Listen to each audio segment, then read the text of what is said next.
Welcome to Talking Giants, presented by SeatGeek. I'm your host, Bobby Skinner, here with my co-host, Justin Pennick. And we got the Chris Myarick podcast. We've been a Chris Myarick podcast since day one. Got him on for about 25 minutes. It was actually a pretty good interview. We talked like some X's and O's football talk for about 10, 15 minutes. And then he kind of opened up and we had some fun towards the end. Justin, how are you? You're in Arizona. Yeah, I'm leaving today, going home from Glendale. Super Bowl was awesome. We'll talk about that, but I'm really excited for all of you to hear the Chris Myarick interview. It was a cool 24, 25 minutes. The first half of it was kind of like interviewee cliche stuff, but then stick with it through the second half. Even the first half was good, but the second half we like open up a lot more. We actually laugh and shoot the shit a little bit. So we interviewed a man who can't be stopped. Literally can't be stopped. I haven't decided on what the intro is. If you're listening to this, you've already heard the intro on the podcast platforms, but there's like 4 or 5 good like can't stop songs. Don't stop me. Don't stop me. Don't stop. Hey, hey, hey. So we'll see which one I end up going to. You'll know at this point. Ooh, ooh, ooh. We do want to do some Super Bowl talk, but we'll do that coming out of the interview. The only news in Giants land since the last time we were on, Wink Martindale is out of the running for the Colts, so he is back, which was a relief because I really didn't feel like scrambling for defensive staffing issues because I think Drew Wilkins would have went with him. The Colts, by the way, they are just like an Eagles offensive coordinator factory. Yep. You know, they brought Frank Reich, Eagles offensive coordinator. The next Eagles offensive coordinator was Mike Groh, the Giants' current wide receiver coach. They brought him as the wide receiver coach, and now Shane Steichen. And then their offensive coordinator is Nick Sirianni, who cried. Yeah, I have some thoughts on that when we talk about our Super Bowl, but they should have just kept. If it's almost like if you're just going to keep going to the Eagles tree, you just should have kept Frank Reich. But glad Wink Martindale's back. We deserve the continuity, and definitely even if we do lose Mike Kafka, which at this point I don't think that we will, because if the Cardinals really wanted him, you'd think that maybe they would have hired him already. But even if we lose Mike Kafka, having Wink Martindale here makes me a lot more comfortable. Yeah, I mean, the Cardinals are going to interview Jonathan Gannon. That's why they were waiting till after the Super Bowl. Obviously not the best game for Jonathan Gannon to go into that interview, but I think the reason they waited is because they want to hire Gannon. But we'll see. Hopefully we're not dealing with losing Kafka by the end of the week. We should have some news on that soon. All right, Justin.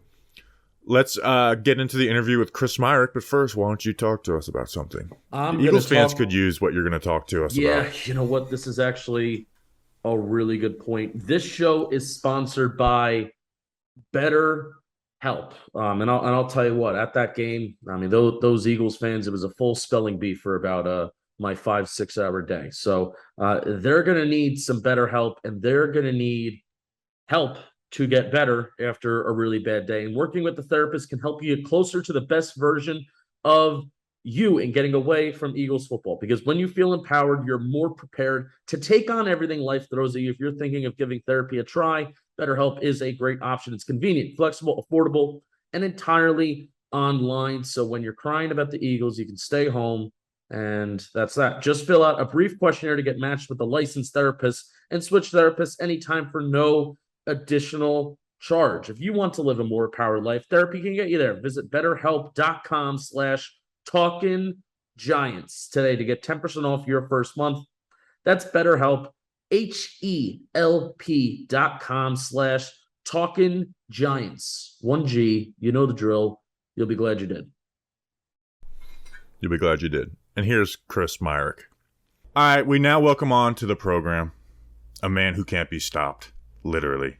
Tight end / H-back / fullback all in one. Chris Myarick. Chris, how you doing? How's the off-season treating you? Yeah, it's been so far so good. Thank you guys for having me on. No doubt. Fun season for the Giants, you know, and that started with you. And I think the 2-point conversion can kind of overlook it. And that's where I want to go with my first question. You've got 2 in the regular season. What is your favorite touchdown of your career? Ooh, I'd have to say this Tennessee one for sure. A little bit cleaner of a catch than the one last year, although that was pretty memorable for the first one. But I think just that game itself was like just such a good game for us and a great start to the year. that I think that one sticks with me a little more. Do you get a little salty that like the Saquon made an amazing play on the 2-pointer and like it kind of gets overlooked? It's like we need to be celebrating Chris Myarick after this.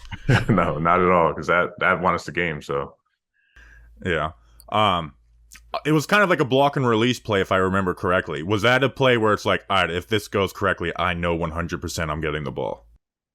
pretty much, you're the first. I mean, we've run that play a bunch this year. I think Bellinger scored on it against the Vikings in the playoff game. Yeah, and it's been pretty successful for us. So yeah. I mean, if all goes right, you're the first read, and it went right that time. So were both of your touchdowns in your career like block and release plays for you? yeah, both pretty much block and release, goal line. The first one was to the left. I remember that, and then this one was to the right. But I think the first one was a little bit different. I think we were like a heavier personnel, like unbalanced.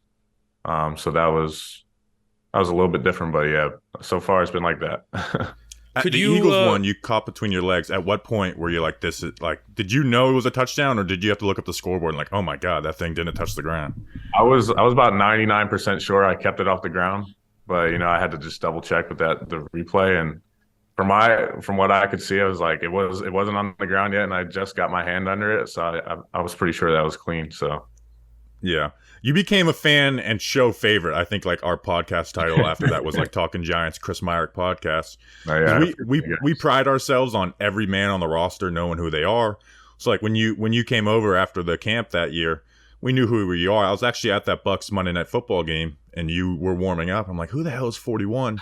I'm like, oh, that's Chris Myarick. Like, we know who Chris Myarick is. And then the next week, he became a fan favorite. I think you had like a stop, drop, and roll catch in that play too, or in that game. Yeah, too. the Eagles game. Yeah, I did. Another like bootleg. I kind of got held up and twisted and fell to the ground. It rolled and was able to pop up. And DJ made a great play. Yeah, that was a fun game. That was a real fun game. That was a fun game. Me and Justin were actually, I don't go to a lot of games. I was at that game too. And just seeing you roll around on the ground, get up, make a catch, get some yak. It was fun to watch, and you kind of became a show favorite. So we talked about your 2 regular season touchdowns. You had a Hail Mary catch in a preseason game, which is like the coolest play you could be a part of. But like, what were the emotions after doing that in a preseason game? Like at the end of the day, the win didn't matter as much, but it's like you still made one of like the craziest plays that no one remembers. No, I mean, that was still a great feeling. That was the last preseason game I was with Miami against Cincinnati, and it was just a good feeling because it's like I kind of had a feeling I wasn't going to stick around too much there, and I was really happy to go out on a high note and I think that probably helped me get to New York, maybe get noticed here or there, but that was a hell of a feeling too, especially. All the starters went nuts on the sideline, and they're running on the field, getting fined for running on the field and celebrating and stuff. That was a pretty cool feeling. It's almost like the Kenny Golladay touchdown versus the Eagles, where it's like didn't really matter at the end, but it's just like an emotional feeling, and like just good for the guy that got it. I get you. What was the sideline like after that? I know this is a little bit of a pivot, but it just looked like the sideline erupted, and this is like kind of like the first player that we've had a chance to talk to after that. Like you guys looked just so elated that he did that. How awesome was it? It was great. I mean, everybody loves KG, so it was just like a good feeling, for him to finally get that one, kind of get that off his chest. But yeah. I mean, all the guys are happy for him. Yeah. It was obviously didn't go the way they expected with him, but he's, usually fans can turn on a guy like that, but like KG always kept it professional, and he seemed like. There wasn't a single fan that wasn't like happy for him in that moment. Are you aware, Chris? I'm a big stats guy, and I wanted to look this up. You have 10 catches in your career. 7 of them have gone for first downs, 2 for touchdowns. So I'm a big like first down or touchdown guy. Like, are you moving the chains? Are you trying to put 6 points on the board, or are you actually putting 6 points on the board? 90% first down / touchdown conversion rate. How do you feel about that? That's pretty cool. I didn't know that. I mean, hopefully I get some more of those. Yeah. Maybe those numbers will go a little bit down the more you play and have regular downs and not always in the goal line red zone situations. But that's pretty cool. Yeah. I didn't know. You got a lot of playing time this year. I wanted to ask you about this. The Jaguars game. Mm-hmm. Belly goes out. You guys are finishing the game off. You did it out of different formations.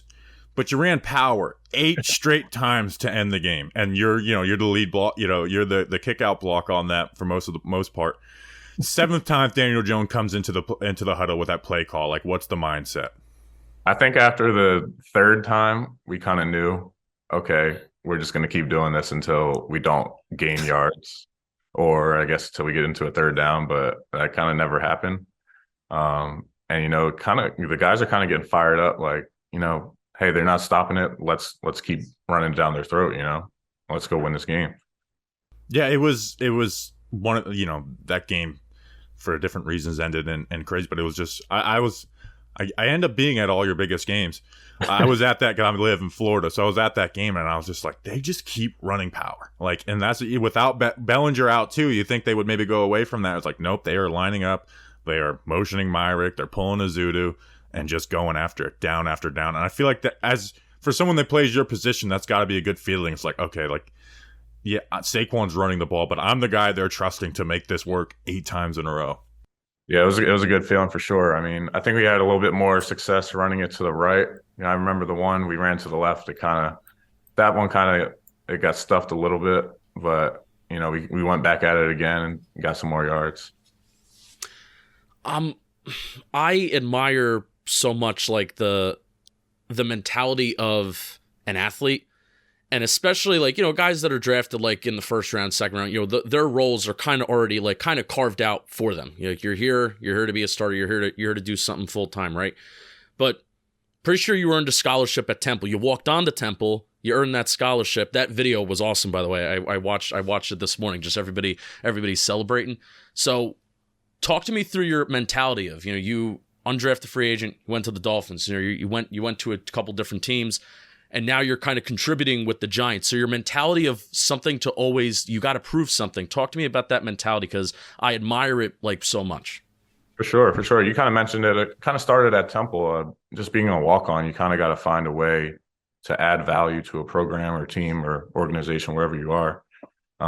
So learning that, kind of having that mentality to end up earning a scholarship, it's like, okay, once you go undrafted, it's kind of like the same situation. How can I add value, special teams, find a role in the offense, do what you can do to bring value to a team? And then it's kind of like that. And it basically starts over every year. You're never guaranteed a spot. NFL's, they call it not for long. So you kind of got to understand that every year is a new year, and it's going to be like starting over, and you got to figure out a way how you can add value to a team, and how you can kind of get your foot in that door and stick around. This year specifically with that, like, you came along last year with a whole different, GM, head coach.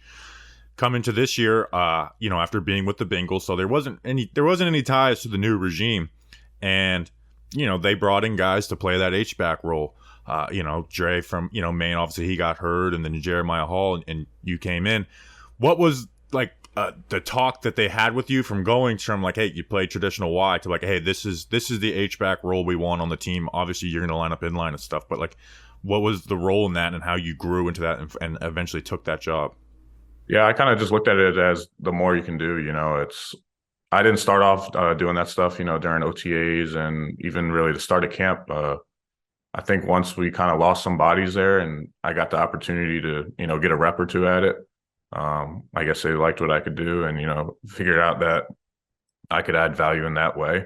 And that's all I care about. I want to just be on the field. So I had done some stuff like that in college, not like too much, but I felt comfortable back there. I'd done a little bit of it last year too in the backfield, or just kind of like ISO blocks in the backfield, stuff like that. And yeah, I guess, they liked what they saw, and kind of just took it from there. Schematically, what made this year's offense work? I mean, it was fun, finally seeing a Giants offense. I was able to put some points on the board. So what were some of the things that you liked, what Dable and Kafka kind of brought to the table? It could be for you personally, or just could be kind of in general. Yeah, I think it all just started with running the ball successfully. You guys saw that in Tennessee. Saquon went off, and from there it kind of opened everything up. Play action, even just regular drop back stuff. Kind of keeping defenses on their heels, and just being pretty multiple in our offense. We ended up like changing a lot throughout the year. Early on, we were real big heavy personnel. Then we kind of got into some smaller personnel, more no huddle stuff. So we were pretty multiple on offense, and I think that's key to keeping defenses on their heels and not knowing what to expect. Yeah, it seemed like those first couple of games, obviously they were running the ball, but they were trying to run wave concepts and get the ball downfield, and then made an adjustment, like you said, to the heavy personnel, and then towards the end of the year spread it out, quick, working shotgun quick game a lot. But specifically you, Bellinger goes out in that Jacksonville game. Your playing time's going to go up. Cager comes in, who's a very different player, obviously converted from wide receiver. Was there, like, in the meeting rooms with Biscoff or Dabes or Kafka, was there, like, a different, like, okay, this is how we're going to treat the tight end room after that? It was kind of like a week-by-week basis, Some games were like, hey, probably going to be an 11 personnel most of the game here. Most of your reps are going to come special teams. So it'd be like that kind of week-by-week depending on who you're playing. But there's always that time, we get in, we call it 4-minute offense when we want to run the clock. We want to control the ball at the end of the game. And that's when, they always have their heavy personnel stuff ready to go. Yeah. And like down, short yardage and goal line stuff. So there's always that kind of role to be had. And that's kind of how it was week by week. We were pretty different each week, I would say. Some week Cager would play a lot and some week he'd be inactive. So you kind of really never knew. Biscoff, I could get a good read on like the personality of different coaches. Biscoff, it's like kind of maybe like a quiet reserve, and then you see him on the sideline goofing off. Like, what's his personality like? Because he seems like a good hang. He's funny, man. He cracks me up. I love him though. He's from Minnesota, so he's got that kind of almost like Canadian like accent and humor. Yeah. But he's kind of like a good, clean humor kind of guy. So it cracks us up. Tight end room sometimes we'll kind of joke around a little bit, maybe some R-rated stuff, and it'll kind of be like, whoa, guys, whoa. I spent a couple years in Minnesota playing ball, and that was like, I was like, oh yeah, this Florida humor doesn't really play with them. Like, we're in class, you'd be doing like, shut the hell up, and I'm like, oh, you guys don't think that's funny? So Minnesota people are a weird type of nice, but they are nice. We love him though. He's a great coach, and all he cares about is getting better every day. So it's good to be around him. Yeah, he seems like a good guy to play for. The Bengals. I mean, you went on a Super Bowl run with them.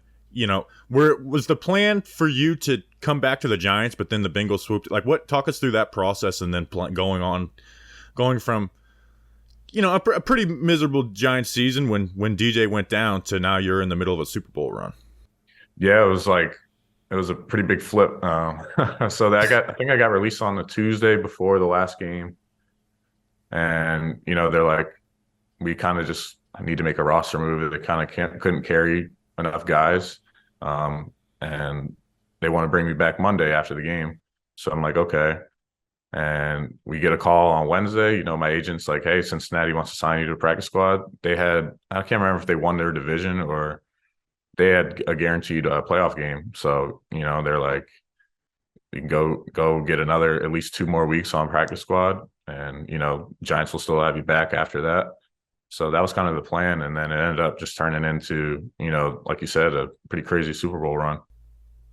Is there a guy from that tight end room, and doesn't even have to still be on that team, that you're close with at all, or still keep tabs with? Yeah.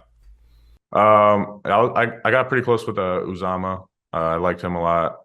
I'm glad you said that. Uzoma does a show for us, so I was like, yeah. Okay. I was trying to segue into Uzoma. What's he like? Do you guys ever hang out because you guys are both in both New York, Jersey, New York now? No, we haven't hung out. I saw when we caught up before pregame before the Jets preseason game. That was good to see him. But no, yeah, he's a good dude. I think he's got like a musical or something going on. Seems like he's pretty active outside of football. So, but yeah, no, I liked him. All that whole room was great in Cincinnati. And their coach James Casey, I liked a lot too. Yeah. So it's no wonder to see how successful they've been. You gonna join him in the musical? Much of a singer yourself? No, not much of a musical guy myself. Maybe we'll just put you through the whole John Boy Media car wash. Like, all right, now we get you, because Cager played with them too. Maybe we'll get like a some type of weird love triangle reunion between you, Cager, and Myarick, or you, Cager, and Uzoma. Who's the guy you're the closest with on this current Giants team? I mean, all the tight ends really were pretty close. We're trying to plan a trip. It's been a little bit of a struggle to kind of get everyone on the same page with, everyone's got different stuff going on. But, I mean, coming in, I was pretty close with, Ricky Seals-Jones and Jordan Akins when they were here, kind of being the older guys. And then, we had a lot of turnover, but I got pretty close with Tanner. Cager came in, we got close, and Bellinger's been around the whole time. We've grown pretty close, I would say, as well. Him being he's a little younger, so you kind of see that difference sometimes. We go out to dinner and he's ordering a Sprite, and like, oh yeah, I forget you're a 22-year-old kid, So it's a little funny that way, but no, we've gotten really close. I think we've had one of the better rooms I've been around, especially it's definitely one of the better rooms I've been around, I would say.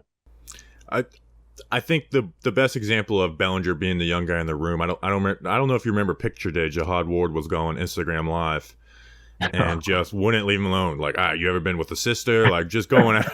And I saw the uncomfortable, like the feeling in him. I'm like, man, he was definitely uncomfortable around Hadi to start. And I think everyone was like, "What's Hadi's deal?" And then it was like, all right, this is how he is. That's funny though. Yeah, I if I see an Instagram Live notification, I'll check in for 5 seconds. That one just had me draw it in. I wanted to yell through the screen belly, like, tell him to go away. Like you got a beautiful girl, and he is trying to mess something up for you. He is a riot. He's a great pilot. Yeah, he seems like it's like one of the leaders in that locker room. Where's the destination vacation for the tight ends? Where are we thinking of going? We're trying to figure it out. Some guys want to go to Mexico. Some guys want to go to Vegas. It's up in the air right now. I may have a timeshare in Cancun. Keep it simple. No, don't go to Florida. I may have a timeshare in Cancun. We may be renting, so let me know. Justin's trying to get off of a timeshare mid-interview. Yeah, why not? Take advantage. I don't know if we'll take that off your hands. I don't know. Locker room games. That was we had Art on, and Art was telling us all about, like, I think like Saquon and like Davis Webb were like all-time like ping pong competitors this year, like two guys that you wouldn't think would be hanging out playing ping pong. Were you part of like some of the locker room games? Were you like in that competitive nature, or even if not, like, who was like your favorite to watch? Who were some like guys that went after it? No, Davis and Saquon definitely got after it at ping pong. They would play hours straight, just back to back to back. You saw those two on the table, you knew, all right, they're going to be on here for a while. But no, yeah, my game was Foursquare. I don't know if you guys. Oh, Foursquare is a great. I don't even know if kids still play it, but that's an amazing. You got that going. I would say I was the best at that. I would run the King Square for 10, 12 games straight, and that would be pretty fun. But ping pong was definitely, the favorite in the locker room. Doubles would be fun. You kind of match up with, a guy you might not talk to all the time, and then you kind of, you're working together as a team, and it got pretty fun. Where in the facility are you guys playing Foursquare? It's in the locker room too. They just laid down some tape, kind of in between the ping pong tables. It kind of died out towards the end of the year. Once I think we got like more and more couches in the middle, and then we kind of lost some space. But Foursquare was fun. Foursquare was more like a 1 day a week thing. I think we would play it Saturdays after our walkthrough, and but ping pong was every day. Now I'm making a mental note of, because after the draft, when you guys are doing OTAs, we come up with a black van and do interviews, like we had Andrew Thompson last. I think, Justin, we might need to just bring some chalk and set up some Foursquare in the parking lot and just get the whole team out there with us and get some like live Foursquare interviews. Ping pong tables. What else should we bring? So we have ping pong tables. We have tape for Foursquare. What else should we bring? I think those are the only two games that would get pretty active. Cornhole. I'll bring cornhole. Cornhole is always good. We had a little like chip and putt mat. Got a little bit of yeah for probably about a week. And then you lose all the balls and no one really wants to play anymore. Yeah. the Foursquare idea has me jacked up. Like Foursquare is I haven't played in a while, but it's an all-time. You got to get a good amount of people going. You know, we would have a line. We'd have like a line 5 or 6 deep waiting for the next guy to get in. It was pretty fun. Oh yeah, it makes for a good time. I remember, you know, PE and middle school is like there's just the line for Foursquare who can stay on the longest. I want to grill you a little bit. You guys did the whiteout for the Monday Night Football game. All the players were tweeting at us to wear whiteout. We tweeted out, like, if Chris Myarick doesn't tell us to wear whiteout, we're not wearing it. What was up with that? How come you couldn't, you know, get the fans riled up? You know, I'm just not a big Twitter guy personally. I don't know when the last time I tweeted was. I think I saw that after the fact of the game. I had some buddies send it to me, and I'm pretty sure there was a fake Chris Myarick account. Yeah, he's like, I'm gonna kick your ass or something like that. So I was like, all right, he's got a handle for me, but that was pretty funny. I'm gonna let me see if it looked very believable because obviously, you know, let's see. You want to hear something funny? So I host tailgates every week, and like we have tailgate shirts. So I was all right. This is gonna be our blackout. Like I was planning this for months. The Cowboy game. It's a primetime game. We're all wearing our black shirts. A week later, and I'm like, son of a bitch. We're all going white. Do you ever get people pronouncing your name Myarick? Yeah. Because that's what I pronounced it as first. Let's see.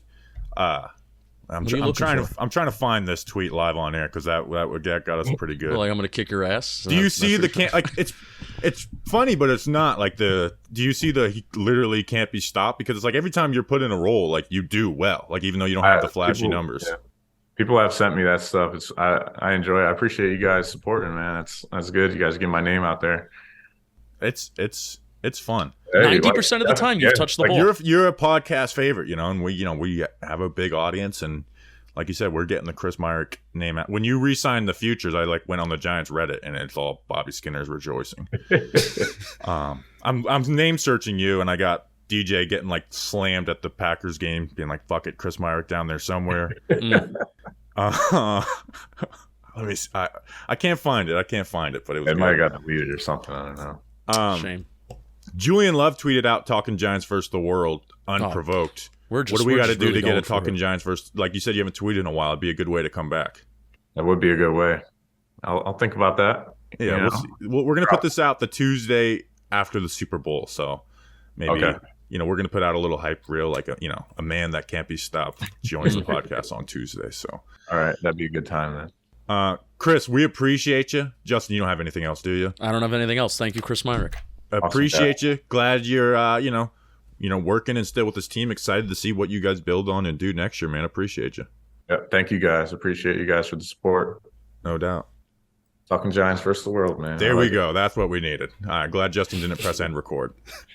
All right, thanks again, Chris Myarick, for coming on the podcast. Man can't be stopped from going on a podcast. The biggest race of the NASCAR season is coming up on February 19th. The Daytona 500, also known as the Great American Race. This is the one that every driver wants to win. We're going to be there, Justin. I'm very excited for this week. We're going to be there Thursday, getting there. You fly in 10 a.m. Thursday. We're going straight to the track from there. I'm going to be honest. This is more of a dream come true going to the Daytona 500 than going to a Super Bowl. Yeah, the Super Bowl is hectic. This is going to be a very fun. This will be the most just fun content we do. There's content we do is fun, but it's also a lot of work. This is just going to be a fun week. So I'm very excited for it. I grew up before I was a football fan. I was a racing fan. I'm not, and I still me too love NASCAR. If a driver wins this race, they'll forever be called a Daytona 500 champion and etch their name in the history books. I'm not going to sit here and be like, here, you should watch all 36 NASCAR races. The Daytona 500, you should absolutely watch. Yeah. I mean, they are always packed tight. There's going to be big wrecks. If there's one race a year you pick to watch, it's this one because you have all the history, you have all the bells and whistles, but it always ends up being a good race. There's never been that was a boring Daytona 500. So it's a nice, good come down from football season. And I'll tell you what, we're going to be there, and NASCAR is sending us out there. This isn't just us going out there. We pitched it to John Boy Media. NASCAR came to us, which is really, really freaking cool that NASCAR thinks that they would want John Boy Media personalities to attend their race. So, I mean, tag them on socials. Say you want more, Talking Giants, John Boy Media guys. There's going to be We Got Ices going out there too, and they're really funny guys. So, get involved and help us work with NASCAR more, which would be awesome. We're working on getting a driver on Friday's podcasts. So maybe we'll have like a driver for you guys to root for as part of like Talking Giants versus the World. So would love that. So if you've never checked out NASCAR, you got to see this race. Park yourself on the couch for the afternoon and tune into the Daytona 500 on Sunday, February 19th at 2:30 p.m. Eastern on Fox. The same channel. You don't even have to change your channel from the Super Bowl. Just if you don't watch TV besides sports, just leave it off, turn it back on. You're good. All right, Justin. Let's do a little Super Bowl talk. It's the one time of year where we talk about other games in depth. On the Talking Giants podcast. This was a hell of a game. Like the Eagles came out and they really couldn't be stopped on offense. They scored 35 points. Like they had Jalen Hurts played amazing, right? Like he basically did what like Daniel Jones did in that Vikings game, where it's like he played damn near perfect except for that fumble. But it's just, man, the combination of like, we're kind of seeing another version of Belichick and Brady, where it's like you got the best and the best on the same team with Reed and Mahomes. Like Reed knows, like he knows how to pick what you do, what you do on film, and like this is how we're going to exploit to it. And all 3 touchdowns, they did a great job seeing what the Eagles were doing, where they on that jet motion they would bump the coverages down, so that jet motion didn't beat them into the flats. And the Giants or the Chiefs did that short motion for all 3 touchdowns. The Travis Kelce one was more than just a guy getting wide open off the short motion. Kelce ran a great route on it, but the Kadarius Toney and the Sky Moore touchdown were the same exact things, like getting them to bump their coverage. Now they've totally lost leverage out in the flats with that short motion, got a touchdown. And Mahomes got the ball out like very quick, like 56% of his throws were out in 2.5 seconds, which is not always the case with him. Like they had a great plan for this Eagles defense, and no matter how good the Eagles offense was, they were able to pull it out at the end. It was just being there. It was so crazy how much more talented the Eagles are. Like their skill position players are just flat out making better catches. I mean, did Marquez Valdez-Scantling have like a catch? I think he had what? What did he have? I think he had 1 catch. No, he had 0 catches. Zero catches. And, that's supposed to be like their number 2-ish wide receiver. Juju Smith-Schuster had like 1 or 2 nice plays. Sky Moore had the touchdown. Kadarius Toney had the touchdown plus the punt return. We'll talk about Kadarius Toney. Smith-Schuster had that last drive. Smith-Schuster showed up. I think he had 4 catches on that last drive. Yeah. So, but I mean, still, that's 1 drive in a game where they scored 38 points. So it's crazy how teams know that, you're going to go to Travis Kelce. It's crazy how they know that Patrick Mahomes is going to run. He's going to take off. He's going to improvise on some plays. And it's crazy how talented the Eagles are, where Hassan Reddick had a really good game again. They were getting pressure on the quarterback a couple times. And, offensively, the Eagles have A.J. Brown. They have Devontae Smith. They have all these talented skill position players. Jalen Hurts was playing out of his mind. Yet the Chiefs somehow pulled out that win. I mean, and it comes down to Reed and Mahomes, like you said. They did a good job neutralizing the Eagles' pass rush. I know some of the people are blaming the turf or the grass for that because guys are slipping around a little bit, which is funny. They spent like 2 years like trying to perfect that grass, and guys are slipping around. $800,000. But like there was at one point where like Andrew Wiley was like humping Hassan Reddick's head. Like they like in Orlando Brown, like Brown got beat really bad on one play. But for the most part, like they were able to neutralize part one with the quick game. But even when the Chiefs didn't work the quick game, like Mahomes had time, he was able to extend a little bit. Like they just had a perfect game plan. And now Patrick Mahomes is 7-0 versus Vic Fangio because the Eagles brought it.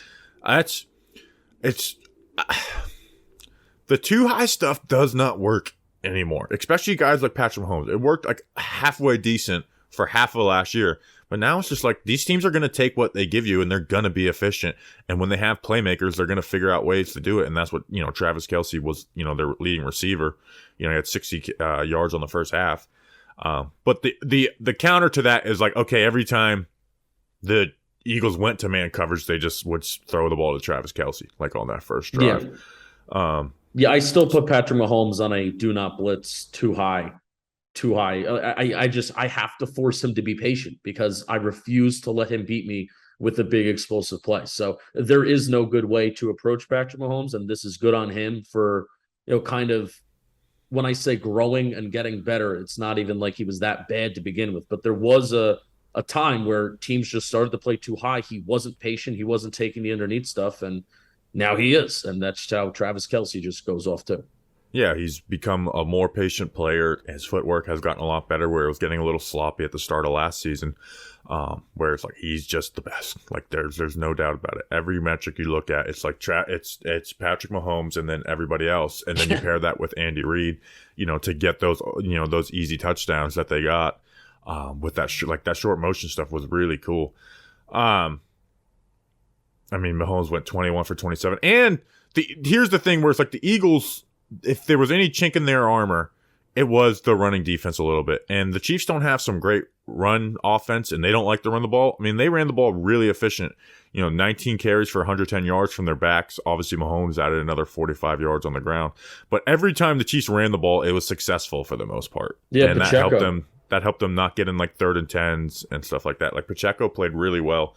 And they're all like, credit to their offensive line. Like their offensive line played well all night long against a front that got 70 sacks. Like no front has played the Eagles better than the Chiefs did, or sorry, no O-lines played the Eagles front better than the Chiefs did. Yeah, I agree. And again, I think that's credit to coaching too. They stuck with it even when they were losing in the second half too. And they kind of started out the game. I was thinking to myself, why are they running so much on first down? They're really trying to, get it going, but it worked. And Pacheco runs like his family is being held hostage. And if he doesn't get 5 yards per carry, then one of his family members gets taken out. That's literally how he runs. Rutgers guy. Yeah, he was splitting carries with Rutgers last year. Now he's Super Bowl champion running back. Do you want to do Tony talk? Yeah, I want to do Tony talk. It's the overreaction to me, and this came from you too, to Kadarius Toney is insane. Like this, man, the Giants let this guy go, and dumbass Odell was saying it. Giants fans were saying it. Kadarius Toney has not been a good acquisition for a 3rd-round pick for the Chiefs. Like, I guess if you're like, hey, it's a 3rd-round pick, but he is not a starting wide receiver for them. He played 20 snaps in the playoffs. 20. They don't trust him. By the way, if you can understand German, go listen to an interview that Sandra Platzkummer did. Someone was translating it. Some guy was messaging me, saying stuff where it's like, yeah, confirmed all this stuff with Tony. Like, didn't learn the plays, was not paying attention in meetings, was just was basically an asshole in the Giants. A bad teammate. If I don't understand German, so I'm taking this guy's word for it, but go take it. The guy had 50 yards in the playoffs in 3 games. That's less than 4. That's less than Isaiah Hodgins, who played 2 playoff games, Darius Slayton, Richie James, Saquon Barkley in the receiving game.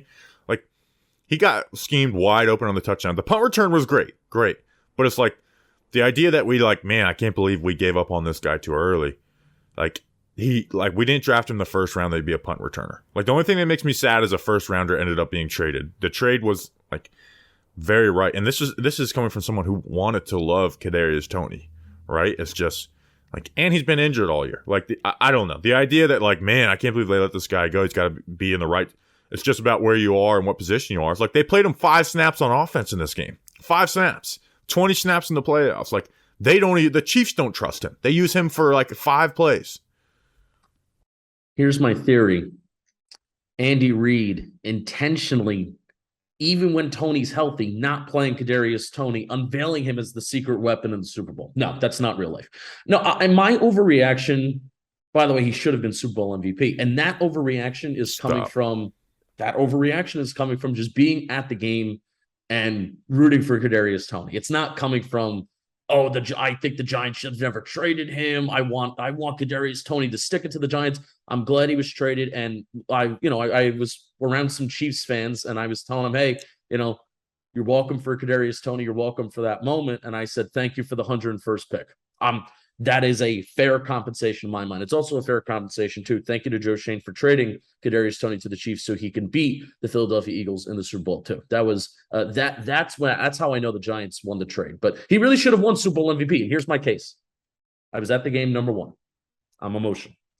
I'm glad the Chiefs won. Number two, that wasn't just being schemed open, that touchdown. Wasn't Darius Slay on him? One of the best corners in the league. They were bumping their coverage. But he didn't, and I didn't see a full replay of this, but Kadarius Toney juked him out of his shoes on a pre-snap motion. Did he not? No, I went back and looked. They were bumping their coverage, and then the Chiefs, had a wham block with Noah Gray. They were trying to stop the run or a jet motion. That's basically what it was. Like they found an issue with the Eagles' coverages because you saw Orlovsky, like I watched it. I saw the touchdowns last night, but Orlovsky did a good job this morning, pointing out when they actually did run the jet sweep. Like this is what they were doing.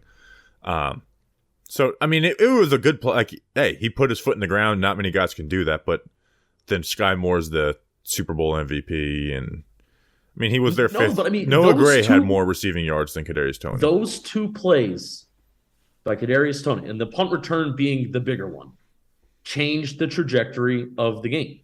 And that, I think, those two plays were the singular most valuable plays in the game. And this is coming from a biased Giants fan who wanted to see Kadarius Toney do well. See, I'm not on when we traded Kadarius Toney, I was rooting for him to do well with the Chiefs. I'm not anymore. Oh, no, after this game, I'm not rooting for it. But no, but in the Super Bowl versus the Eagles, I'm rooting for it. Yeah, sure. I was rooting for him last night, but I was never rooting for. I was rooting for Kadarius Toney to do well with the Chiefs until Darius Slayton has a drop in the Vikings game, and he does the crying, laughing emoji in that very minute on Twitter. I didn't see that. And then he retweeted it once the Giants lost to the Eagles, which I can understand not liking the Giants, but doing the laughing emoji at your teammate, and I'm sure who was a good guy to you, and Darius Slayton. Like, man, you really are an asshole. All right, well, we knew Kadarius Toney wasn't a good teammate. We knew that. That's why that's like you are actively like an asshole, not like you're not a great teammate because you don't study film and you don't know the plays. Yeah, that doesn't shock me. So, but the overreaction from like just the national media, like, man, the Giants fans got to be sick. It's like, one, we hate the Eagles. Like this, any hate for Kadarius Toney does not run anywhere near as deep as our hate for the Eagles, which I loved dancing on their grave last night. But it's like if every single thing he did with the Giants or with the Chiefs happened with the Giants this year, we are hating Kadarius Toney. It's like, guy can't get on the field. They don't trust him to play snaps. Cool, he had 3 random touchdowns this season. That doesn't make it worth it. Like, even if we won the Super Bowl, we're like, man, like we're enjoying the Super Bowl with the Kadarius Toney punt return and the catch for the touchdown. In 3 weeks, when we're evaluating the offense, the wide receiver position review, we're talking about how Kadarius Toney looks like a failure. Yeah, no, I agree. He's their fourth receiver. They trust 5 receivers to play more than him, like Juju, Justin Watson, Valdez Scantling, even Sky Moore. You know, like Noah Gray had more receiving yards than him in this game. Yeah, Chiefs also utilize like 12 and 13 personnel. They utilize it like the best in the league. That's really fun. But my overreaction again came from, this is probably the last time that I'm ever going to root for Kadarius Toney. It may even be the last time that I ever see him play in person, unless the Chiefs release him like next year and then he goes to a different team and then I watch him play again. That is a likely scenario. Yeah, that is very likely. Nick Sirianni. Shedding a tear during the national anthem is okay. He was like actually actively crying. What is wrong? I don't understand. What is like? I don't know. I hate to be like, don't cry, but that was like, okay. I can't wait till the Giants or till the Eagles lose this game because I'm just gonna embed this video of him crying. The gap between the Cowboys and the Eagles for me, like I for years, like growing up, I had more, even though the 2010 heartbreaker, Miracle in the Meadowlands 2, even though I was there to see that, and that is one of the worst days of my life, not just one of the worst losses of my life, it's one of the worst days of my life. I still hated the Cowboys more because of Romo, Witten growing up, and I felt like there were more heartbreaking moments in bunches against the Cowboys than the Eagles. But Nick Sirianni is closing the gap, my hatred gap between the Cowboys and the Eagles. I hate the Eagles much more than the Cowboys. Yeah. And it's him. It's his punchable, crying face. And the fact I don't. What did you think about like the middle finger and then Jalen Hurts being like, stop? Like, that's immature. Oh, he wasn't doing a middle finger. I thought he was pointing for the first down. Maybe. I don't know. The camera. See, I don't care about that stuff. That's one of those things where when you watch him from the, I actually like. I get like if I was an Eagles fan, I would be all in on Nick Sirianni, but asshole. I'm not. So, He's an asshole. he is a good coach though. Like this, the idea that like like yes, do you need good talent to be a good coach? Yeah. Am I saying he's better than Andy Reid? No, but he also is a good coach. Like he's done some really good things to get that offense the best where it is. And like Jalen Hurts last year was not like some great quarterback. Like he had very serious issues and they helped develop that, and it's not just the addition of AJ Brown that does that. Like they did a good job developing it. So, if there was one player on the Eagles I do feel bad for, it is Jalen Hurts because he seems like the nicest guy in the world and he played really well. And it's like, it's hard to get back to this game. Like there's a good chance that he never ever gets a chance to come back to the Super Bowl. He played well, had the fumble, so they're not perfect, and he lost it. But at the end of the day, I don't feel bad for any Eagles players. And he made some big time throws. Like that 3rd and 14 to Dallas Goedert was insane. Yeah, insane. Yeah, it was an insane throw. If there is one other Eagle that I feel bad for, it is James Bradbury.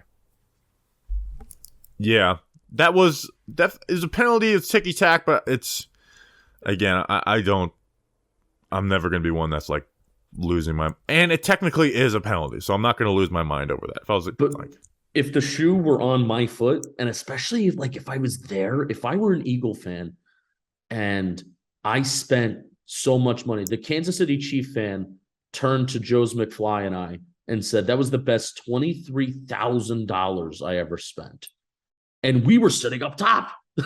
We weren't even sitting down low. If I were an Eagle fan and I was there and I lost a game like that, even if I wasn't even there and I lost a Super Bowl like that, right call. But in that moment, I may start to go on a downward spiral. Like that would be the beginning of the end for me if I lost a game like that. Yeah, I can't imagine. I mean, the first Super Bowl I ever watched was the Giants losing to the Ravens at 8 years old. Actually, I know. I think I wasn't. I had just turned 8. So it didn't hit me like I can't imagine the pain of losing a Super Bowl, especially like that.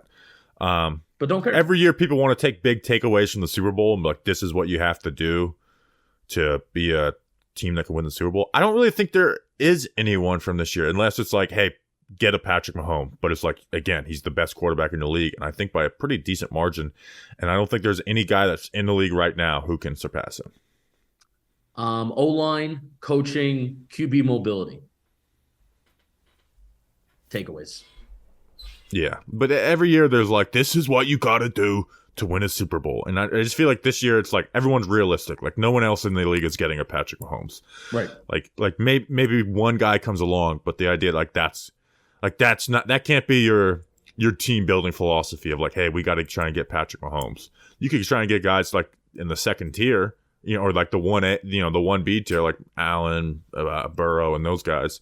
But it's like Mahomes is just, he's obviously a hell of a lot more arm talent than Tom Brady, but he's kind of becoming the guy where it's like, all right, if you play me this way, this is the way I'm going to play. Yep. You take away Tyreek Hill, this is the way I'm going to play. You give me this guy, like where Brady, it's like, oh, he's a system quarterback. Like the system changed a million times in the Patriots depending on what their personnel was and the way they were being played. Like Mahomes is just the best, and there's like no doubt about it. And there was no doubt about going into this game. Yeah. I guess before we wrap up, thank you to DraftKings. This isn't sponsored, but thank you to DraftKings for sending me and Joe's McFly out here.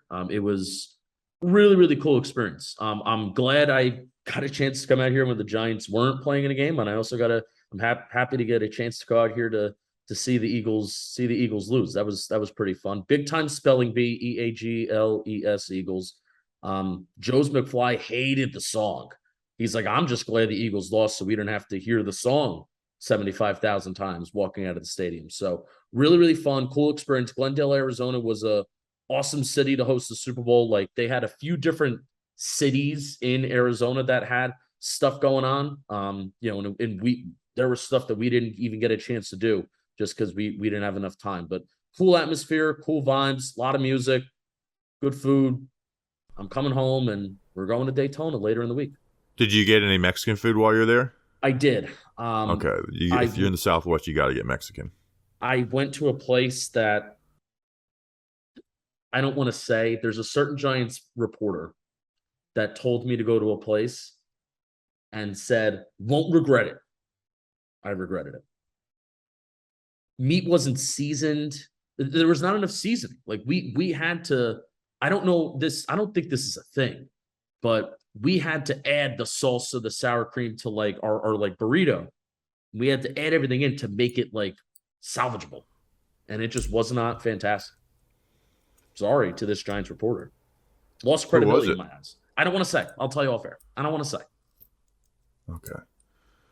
All right, that's an episode. We'll be back on Friday live from Daytona. Not sure exactly what the plan for it is. And Justin, I think we should do the Giants free agency plan or pending free agents plan like the next week. So we'll have that. And then I think the combine's like right around the corner. Like we're not too far from there. So I have a Giants mock draft out this week too. So be on the lookout for that. A Drew Sanders film breakdown on the JM Football channel. So a lot of good stuff coming your way. We appreciate you guys. We'll see you Friday. Until then, let's go Big Blue.